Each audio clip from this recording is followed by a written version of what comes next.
con 14, 15 años yo ya estaba carreteando y metiéndome de todo al cuerpo y a la mente. Si había alguna hora del día que no estábamos volados, que no estábamos drogados, era como, wow, estaba lúcido. Era como así como gran cosa cuando uno está lúcido. Y de hecho lo contábamos así, hoy día estuve lúcido, así, oh, no te puedo creer, en serio, era como gran cosa, era el acontecimiento. Y Eduardo, Lalito, un joven, y de repente se dirige a mí y me dice, Rodrigo, me dice, ¿tú eres feliz? No, en realidad no. Y me dice, ¿tú sabes qué? Tú necesitas a Jesucristo. Él va a cambiar tu vida. Madrugada, 24 de septiembre. Viene a mi mente una imagen como una sábana dentro de mí. Y una voz que me dice que estoy como una sábana limpia, porque tus pecados fueron perdonados. Y eso a mí nunca se me ha olvidado, nunca. Yo vi dentro de mí una sábana limpia. Y cuando yo recibí eso, yo entendí que Dios me había perdonado en la noche, de que Él me había perdonado cuando yo le dije perdóname. Hola amigos de Ami Yandy, bienvenidos a un testimonio impactante más y hoy tenemos nuevamente a unos invitados que ya se hicieron muy especiales y queridos por nosotros, ¿verdad? Así es, desde Chile. Marcelinda y Rodrigo, bienvenidos. Qué Hola. gusto saludarles otra vez. Sí, saludar nuevamente porque ya habíamos estado con ustedes. Bueno, nosotros, en especial yo no he sido siempre, no fui desde pequeño cristiano. Yo a la edad de 17 años conocí al Señor Jesucristo. Como yo digo, Él me fue a sacar de las esquinas.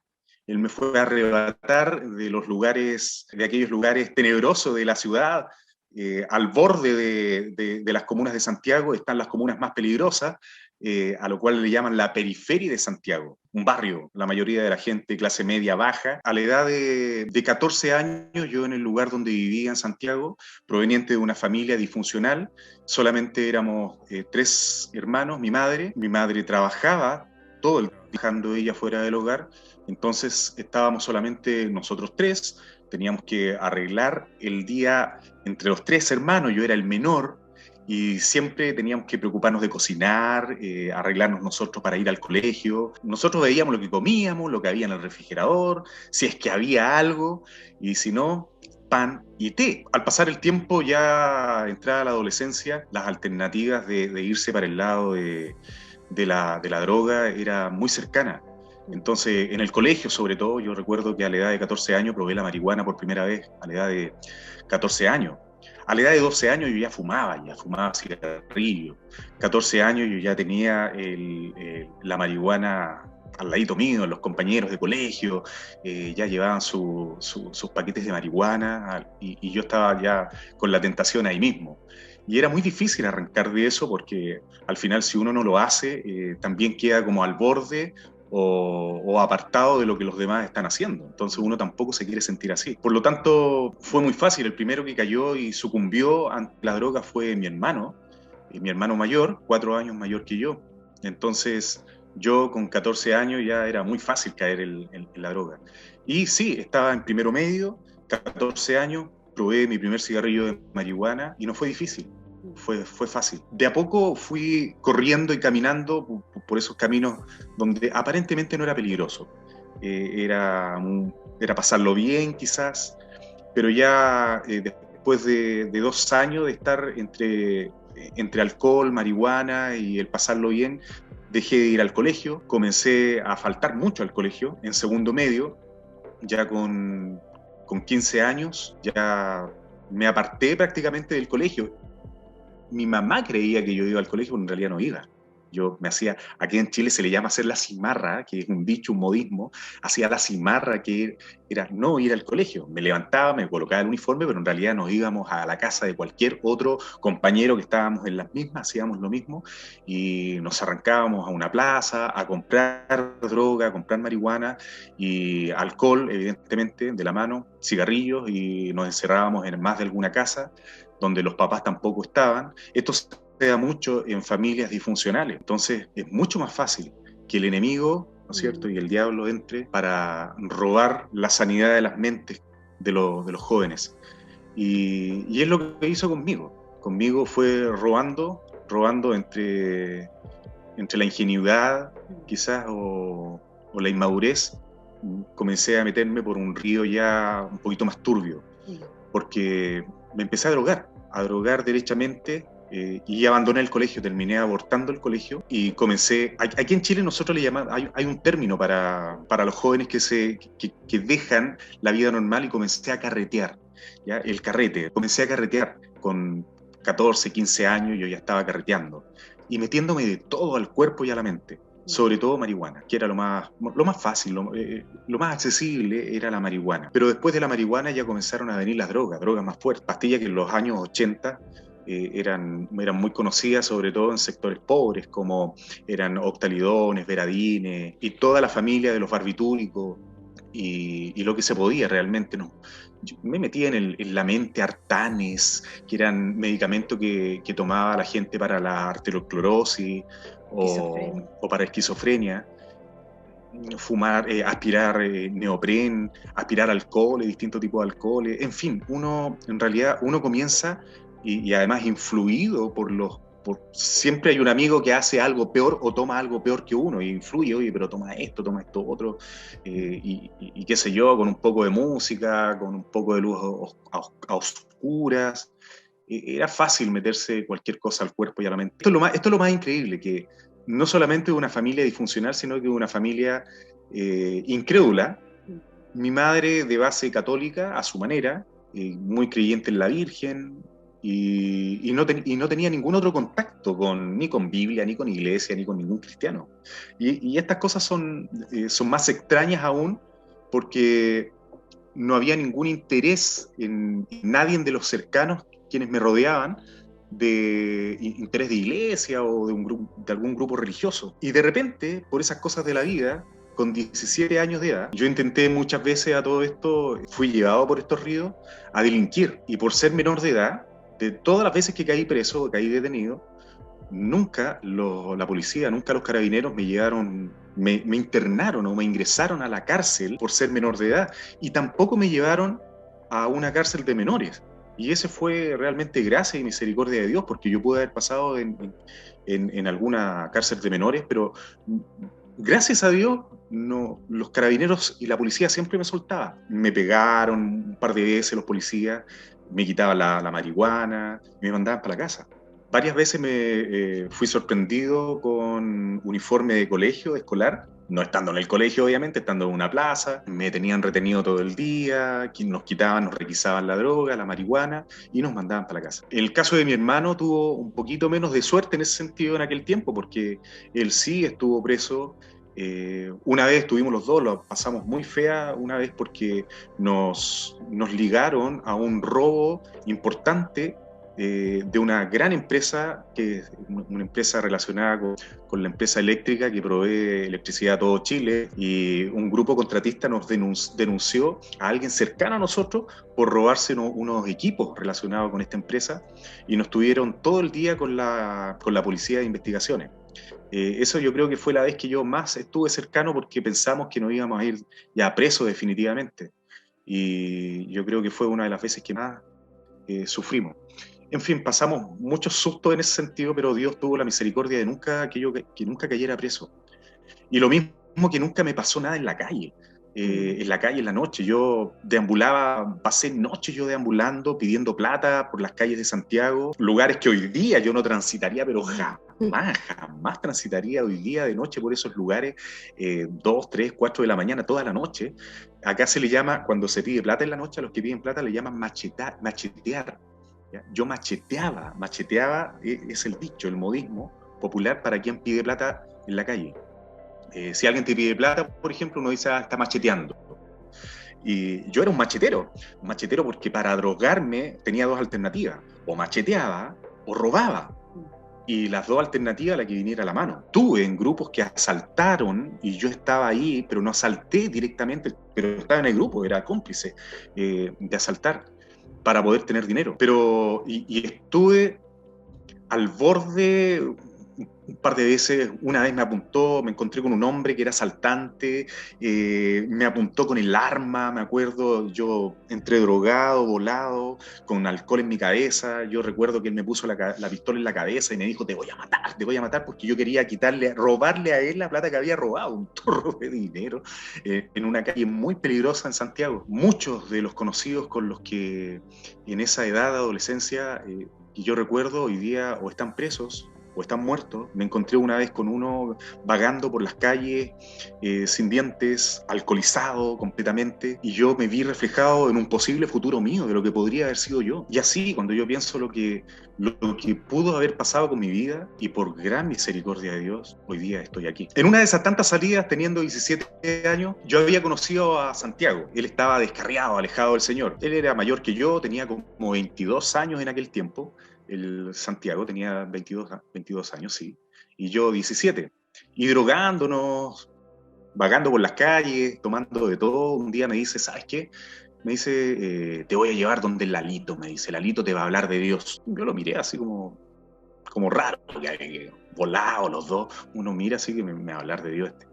Y me dice, sí, tú soy bueno, cabro, me dice, te tiene que hablar de Dios, Lalito. Ya le digo yo. Y como nosotros pasábamos siempre volados, había un tema en mí que yo, para mí, era como asombroso. Y todo el grupo, todos los jóvenes con los que nos juntábamos en aquel tiempo, que todos nos volábamos, todos nos drogábamos, con los que yo me juntaba, porque era el entorno que tenía. Si había alguna hora del día que no estábamos volados, que no estábamos drogados, era como, wow, estaba lúcido. Era como así, como gran cosa cuando uno está lúcido, cuando estaba lúcido. Entonces, y de hecho lo contábamos así, hoy día estuve lúcido, así, ¡oh! No te puedo creer, en serio, era como gran cosa, era el acontecimiento. Y estando volado, él me dice un día, vamos a ir donde Lalito. Y fuimos un día donde Lalito. Llegamos a la casa de él, drogado, y tocamos el timbre de la casa de Lalito. Y sale este Lalito, saluda al que conocía, a mi amigo, a Santiago, le da la mano, te presento a Rodrigo, me presenta a mí me decían Viejo Rosso. ¿Ya? Ese era el sobrenombre que me tenían, el apodo, el Viejo Rosso, porque había una señora que vendía droga en aquel tiempo, que era narcotraficante, y era la famosa Vieja Rosa, ¿ah? Una señora peligrosa, conocida de un lugar ahí cercano al lugar donde nosotros vivíamos, y el que iba a comprar donde la Vieja Rosa tenía que tener corazón. Y yo una vez intenté vender algo de droga, no fui narcotraficante, pero sí compré por una poca suma de dinero, compré una gran cantidad de marihuana, y yo dije, aquí la hago, y comencé a vender marihuana. Entonces un amigo de broma me dice, la Vieja Rosa, me dice, pero para cambiarlo un poquito me dice el Viejo Rosso. Y de ahí quedé yo apodado como el Viejo Rosso en aquel tiempo. Entonces este amigo me dice, me presenta, y de ahí le dice, no, Rodrigo, le dice, se llama Rodrigo. Y Eduardo, Lalito, un joven que también habrá tenido unos 23 años, Lalito también, nos hace pasar al antejardín de su casa, nos sentamos en el pasto de su casa, y comienza a hablar muchas cosas, y de repente se dirige a mí y me dice, Rodrigo, me dice, ¿tú eres feliz? Yo pienso, la corta vida que tenía en ese minuto, digo, no, en realidad no. Y me dice, ¿tú sabes qué? Tú necesitas a Jesucristo. Él va a cambiar tu vida. ¿Quieres conocer a Jesucristo? Me dice. Y yo, cuando me dice eso, yo miro para atrás porque atrás estaba la puerta de entrada de la casa de él. Entonces cuando me dice, ¿quieres conocer a Jesucristo? Yo miré para atrás porque pensé que iba a salir de la puerta de atrás, porque Jesús, yo me imaginé de inmediato.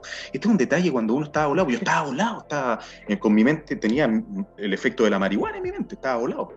Entonces cuando él me dice, ¿quieres conocer a Jesucristo? Yo miro para atrás, imaginé a Jesús.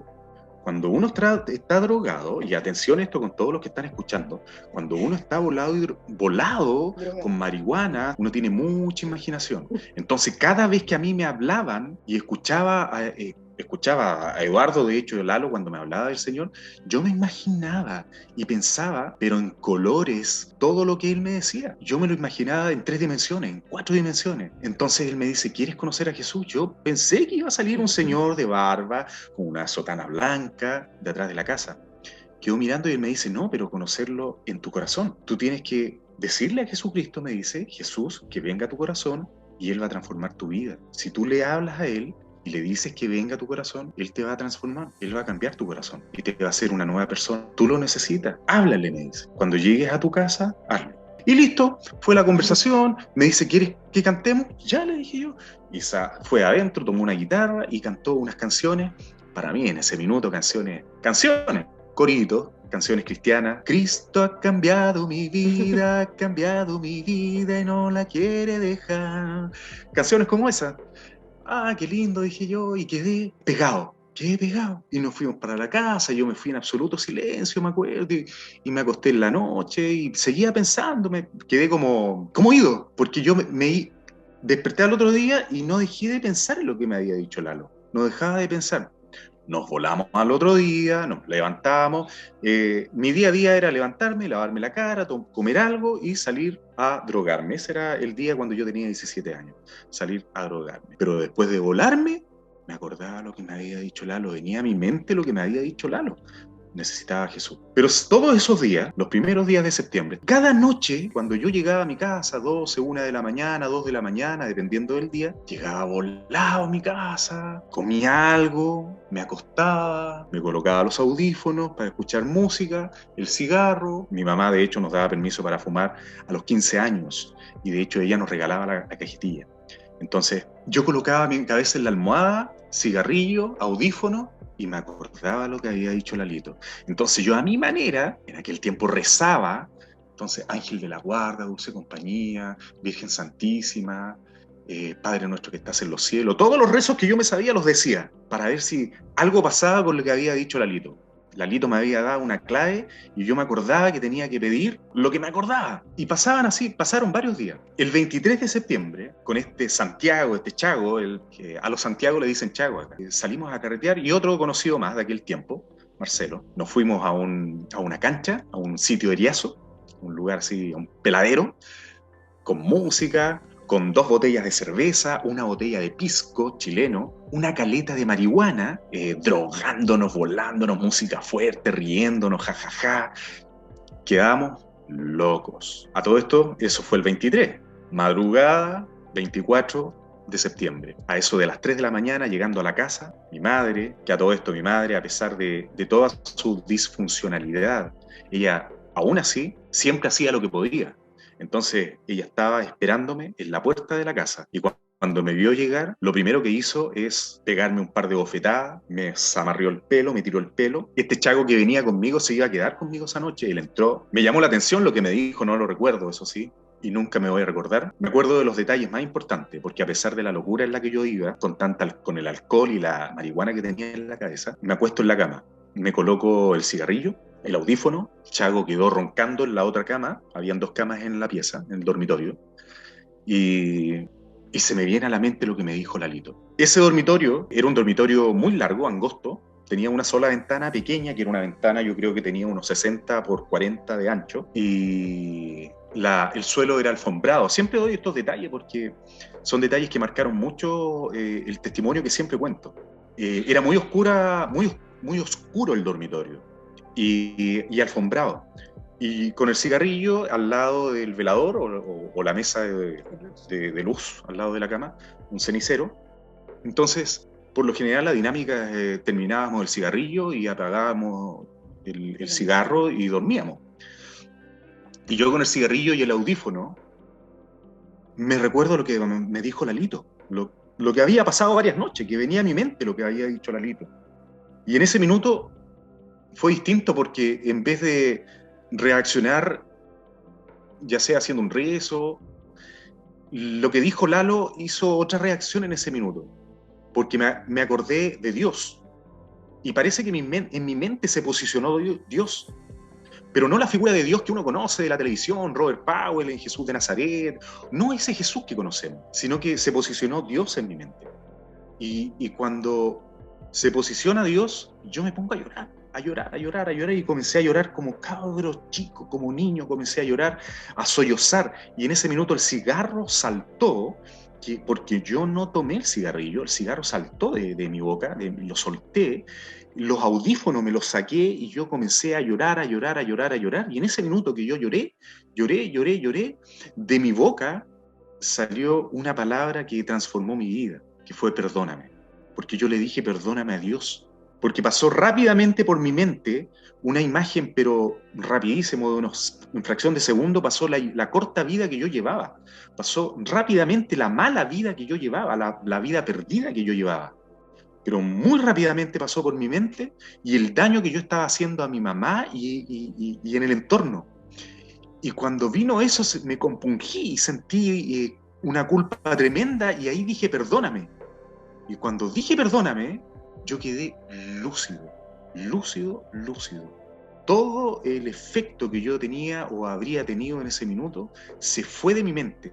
y quedé liviano. Parece que hubiesen sacado de mi cuerpo, siempre doy el ejemplo, parece que yo había llevado siempre unos 20 kilos en mí, y cuando yo dije perdóname, salió de mi cuerpo eso y yo me sentí levitar,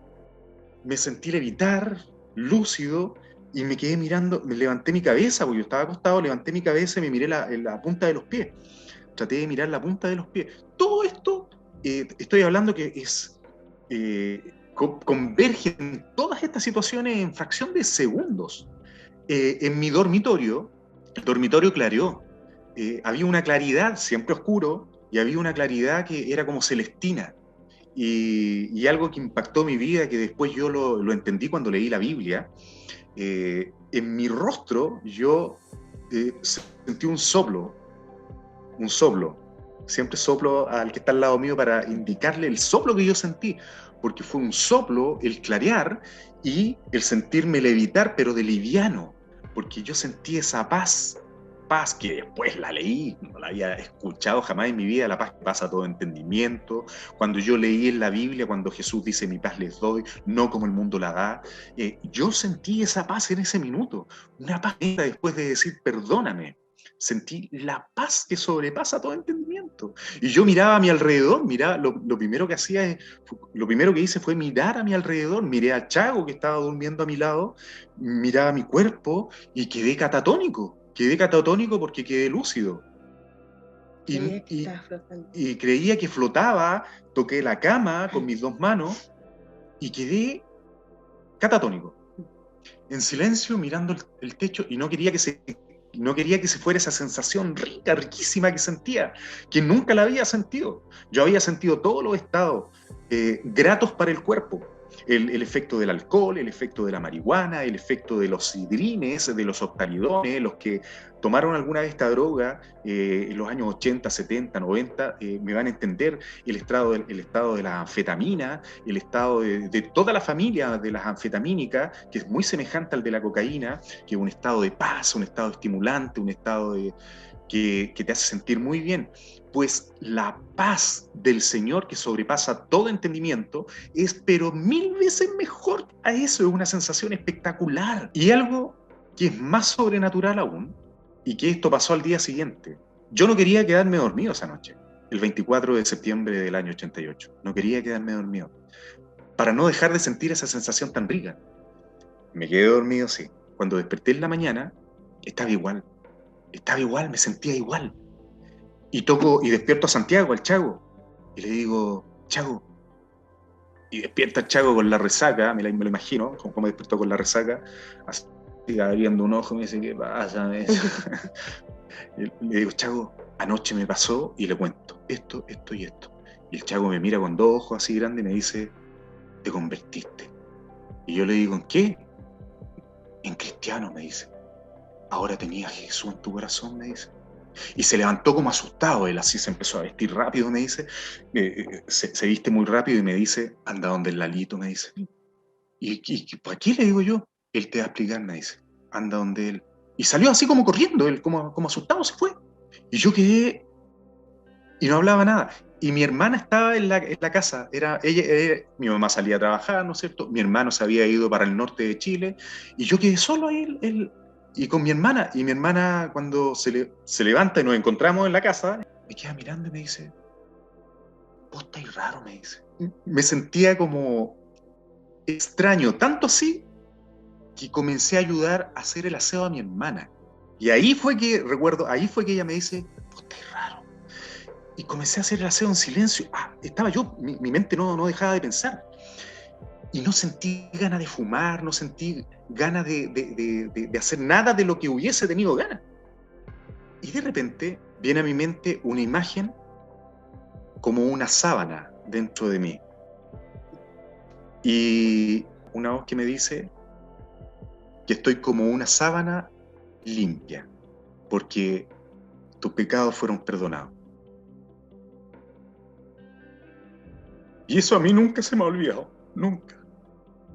Porque yo vi dentro de mí una sábana limpia, dentro de mi tórax, lo vi. Así como en mi tórax, en vez de tener órganos, yo vi una sábana blanquita. Y entendí y que yo puedo aplicar el término, puedo decir hoy día con razón, con convicción, recibí por revelación de que cualquier cosa que yo hiciera en contra de mí, no solamente iba a ensuciar mi cuerpo, sino que no iba a agradar a Dios. Y cuando yo recibí eso, yo entendí que Dios me había perdonado en la noche. Lo recibí por revelación, nadie me lo dijo, de que Él me había perdonado cuando yo le dije perdóname. Y en ese transcurso de la mañana que había pasado todo eso, llega otro amigo de carrete, otro amigo de jarana, de jolgorio, de locura, Arturito. Arturo Ruiz-Tagle, que hoy día es un cómico conocido aquí dentro del medio nacional artístico chileno, Arturo Ruiz-Tagle se llama él. Con él éramos compañeros de colegio y compañeros de teatro, y en ese tiempo Arturito obviamente todavía había estado conmigo en el colegio y nosotros seguimos juntándonos después, seguimos cimarreando juntos, carreteando juntos, loqueando juntos. Y llega esa mañana Arturo y me grita: ¡Viejo Rosso! Me grita para adentro de la casa. Y yo le digo: ¡pasa! Y él pasa, abre la puerta, me acuerdo, entra y comienza a dar unos pasos hacia mí, sin decirnos absolutamente nada. Y él, mirándome a los ojos, me dice, se acerca y me dice: ¿vos estáis raro? Me dice. ¿Qué te pasa? Y yo le cuento y le digo: anoche me pasó esto y esto. Y le cuento lo que me había pasado la noche. Y él me escucha toda la historia. Y me dice: vos estáis volado, me dice. Y no me creyó, se dio la media vuelta y se fue. Nunca más nos cruzamos con Arturo Ruiz-Tagle. Algo pasó con mi rostro, que yo lo entendí después. Yo tenía las marcas del drogado, las marcas del volado, los ojos, los pómulos sobresalientes, esta parte chupada quizás, así un día, ojeroso. El lenguaje, además, el lenguaje que yo tenía era un lenguaje vulgar, un lenguaje de calle, una jerga callejera la manejaba muy bien y la sigo manejando por si acaso me cruzo con algún choro, yo tengo que hablar como la jerga, de repente tengo que hablarle igual a los volados y a los locos de acá. Todavía la manejo, por supuesto. El Señor usa su estrategia. Entonces, lo que en ese minuto se me ocurrió es terminar de ayudar a mi hermana e ir donde Lalito. Y llegué en la tarde en la casa donde Lalito y toqué el timbre, ding dong, sale Lalito y le cuento a Lalito lo que me pasó. Y Lalito me dice lo mismo, le dice: ¿naciste de nuevo? Me dice. ¿Cómo? Le digo yo. Me dice: ahora tienes a Cristo en tu corazón. Y me leyó el capítulo 3 de San Juan, la historia de Nicodemo, cuando Jesús le dice a Nicodemo que tiene que volver a nacer. Y me dice: esto es lo que te pasó a ti, naciste de nuevo. El gran milagro es que yo nací de nuevo, no a los pies ni de un altar, no a los pies de un evangelista, no a los pies de una reunión de oración, sino que yo nací de nuevo en mi cama, a las 3 de la mañana aproximadamente, en un lugar, en un aposento que era lúgubre, en un aposento que obviamente lo utilizaba en el día para drogarnos. En esa pieza yo recuerdo cuánta locura no pasé en el dormitorio en mi casa, muchas veces escuchando rock satánico, rock metálico, con velas, moviendo mi cabeza locamente, con mi chasca pelo largo y drogándome. Y en esa cama, ese fue el altar donde yo conocí al Señor Jesucristo. Ese fue el altar donde yo nací de nuevo, donde vino el Espíritu Santo a mi vida. Cuando Lalito, que hoy día somos amigos, con Eduardo obviamente somos hermanos en la fe, y Lalo me dice: tienes que comenzar a ir a una iglesia, tienes que comenzar a leer la Biblia. Bien, yo comencé el sábado, eso fue un día de semana, y el sábado inmediato a ese día fuimos a la iglesia, Centro Protestante de Chile, en Avenida Mata, 119, Pastor Samuel Jensen, hoy un anciano pastor de 96 años, 96, con su familia, Kate, la pastora hoy día, con su esposo Orlando Dubois, un cubano maravilloso, son amigos maravillosos hoy día. Ellos obviamente son los mentores de nuestra vida, de mi vida. Es ahí donde mi esposa nací y criada en el Evangelio, ella, de la misma iglesia. Y Dios me comenzó a llevar por rumbos insondables. Comenzar a trabajar, por ejemplo, y comenzó a hacer milagros en mi vida. No solamente transformó mi vida, sino que Claro, Dios, el Espíritu Santo me fue guiando. Nadie me dijo que me cortara el pelo, nadie me dijo que yo no tenía que decir garabatos o sí, nadie me dijo que yo me tenía que cambiar de ropa y no usar tal o cual ropa. Eso es lo maravilloso. La iglesia en aquel tiempo y la hermandad cumplía un rol bien preponderante en el discipular, en el enseñar, y algo muy esencial, y eso lo agradezco a Dios y a todo el grupo de aquel tiempo, porque cuando llegábamos los drogados y los volados y los de la calle, los que teníamos la enseñanza callejera, los delincuentes, muchos de los que llegaban, nunca nadie tuvo un párale de religiosidad. Nadie dijo, no, es que ahora tienes que hacer esto o no hacerlo. Ahora ya no tienes que decir eso o sí tienes que hacer esto otro. Eso es lo bueno. La dirección del Espíritu Santo fue la que predominó, porque fue el Espíritu Santo el quien decía qué hacer y no hacer. Comencé a escuchar aquella voz, como decías la otra vez cuando hablábamos, que nos hablaba detrás nuestro. Yo escuchaba la voz detrás mío cuando me guiaba y me decía, o bien en algún sueño en la noche, que Dios me decía a quién yo le iba a hablar del Señor al día siguiente. Comenzamos evidentemente a ir a las calles, a hablarle al resto de los drogados. A mí me iban a ver como pieza de museo a la casa, porque todos aquellos chicos a quienes escuchaban que yo estaba yendo a la iglesia, no creían, el viejo Rosso, no. Había un amigo, por ejemplo, que cuando escuchó que el viejo Rosso, el Rodrigo, estaba yendo a la iglesia, decía, no, ¿qué? ¿Dónde? El viejo Rosso. Pero después iban a tocar el timbre, a tocar la puerta de mi casa para verme como pieza de museo. Siempre lo digo yo así, en un sentido bien humilde. No es que hacían ni fila ni cola, pero siempre tuve el privilegio en aquel tiempo de llevar a varios a la iglesia. Muchos se convirtieron y Dios me comenzó a colocar no solamente en un trabajo, sino en lugares donde poder compartir de Él, de lo que Él hizo en mi vida. Pero el milagro que estuvo, y yo creo que esto sí tienen que ocuparlo los cristianos, los creyentes, el milagro que sí ocupó Dios es que su palabra, y este es un milagro, y Él lo promete, y está en las Escrituras, y lo dice, y es una promesa. Dice que la palabra de Él no vuelve vacía. Y cuando alguien sembró la palabra en mi corazón, estando volado y drogado, esa palabra hizo efecto, aún estando drogado y volado. Entonces, aprendí de que no debemos tener miedo a hablarle al que está con algún efecto, porque tenemos a veces la sensación de que esa persona, ¿qué va a entender? Mejor hablo con él cuando esté bueno y sano, lúcido. Y en mí hizo un efecto pero espectacular, porque yo lo vi en 4 dimensiones. Y quedé lúcido en el minuto en que él quiso. Él, así como a Saulo lo bajó del caballo cuando iba con rabia hacia Damasco para matar a otros cristianos, y lo dejó ciego, a mí me dejó lúcido. Y transformó mi vida bajándome de un caballo que yo iba directo a la muerte o a la cárcel o quizás dónde. Entonces, el efecto que hizo en mí me ha permitido el día de hoy también hablarle a otros sin importar en el estado en que esté. No tenemos que escatimar para decirle a un joven lo que Dios hace, lo que Dios quiere hacer y hablarle del amor y las bondades de Dios. Y el amor también, el amor de la iglesia fue fundamental para que este grupo de drogadictos y alcohólicos que llegaron, yo como nací y criada en el Evangelio, entonces para mí era un mundo y ver todo este peregrinar que llegó a la iglesia fue el amor de Dios en su máxima expresión, dejar de lado todo lo que fue los pensamientos quizás un poco religiosos y demostrar realmente que el amor de Dios puede llegar a todas las esquinas, a todo lugar, a la cárcel, a las calles, pero fue el amor el que transformó también a este peregrinar de drogadictos que llegaron en ese tiempo a la iglesia, porque como Rodrigo venía de una familia disfuncional,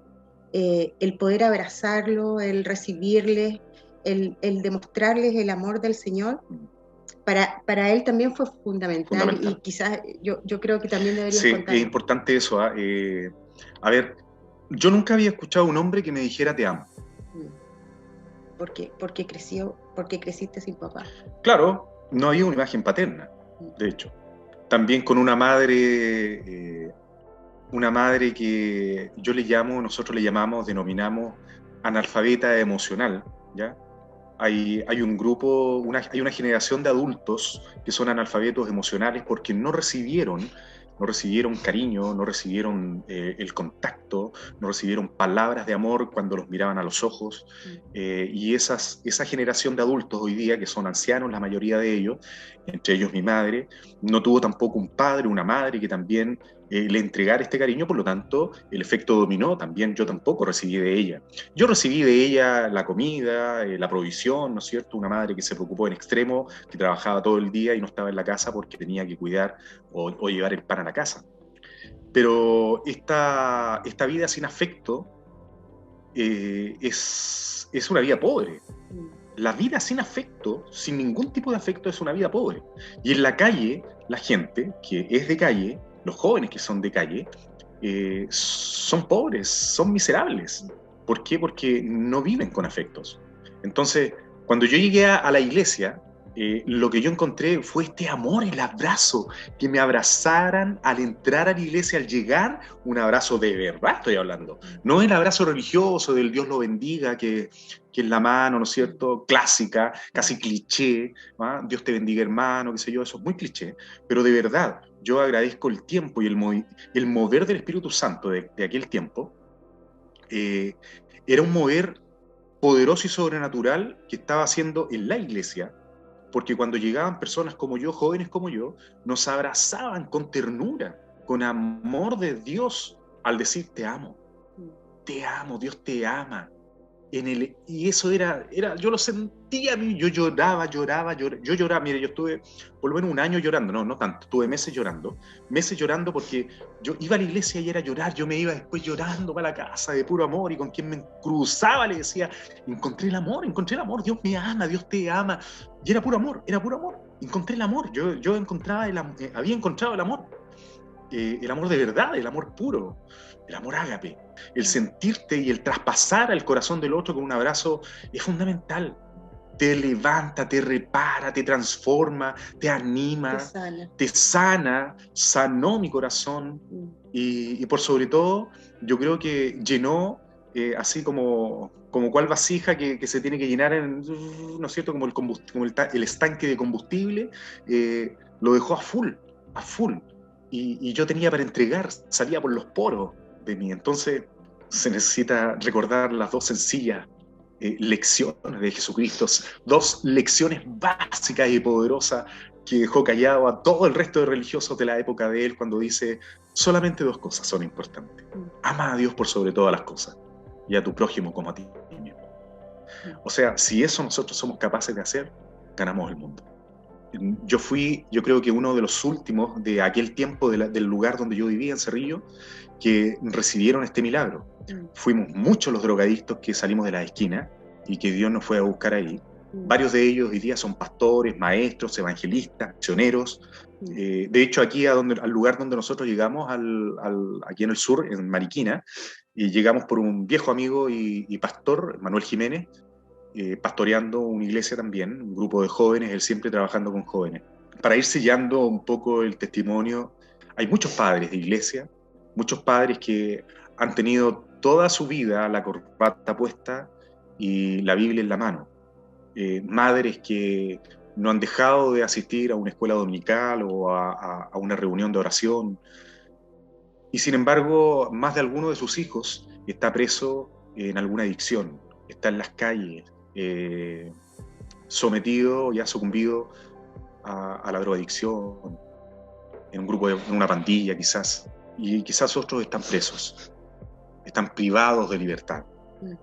La esperanza es para ellos también de que Dios no tarda, Dios tiene el camino y el recorrido que Dios hace con cada individuo es distinto, y Dios tiene un propósito para ellos, pero no se cansen, no bajen los brazos, no dejen de orar, no dejen de interceder y de sembrar una palabra siempre, porque ella de verdad no vuelve vacía.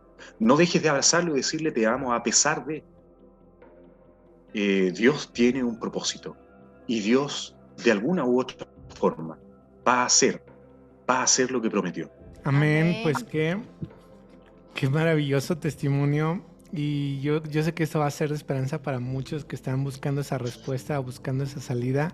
Amén. Y oramos porque este testimonio pueda llevarles esa esperanza de decir, yo también necesito a Jesucristo. Y muchas gracias a los que se han quedado a ver y escuchar el testimonio hasta este punto. Muchísimas gracias por su tiempo y bueno, pues oramos en el nombre poderoso de Jesús, que sea Él trayendo libertad y esperanza, que Él selle pues este anhelo en tu corazón. Dios sí puede salvar a tu familia, Dios sí puede salvarte a ti. Y bueno, pues nos vemos al próximo testimonio. Bendiciones, bye. Bye.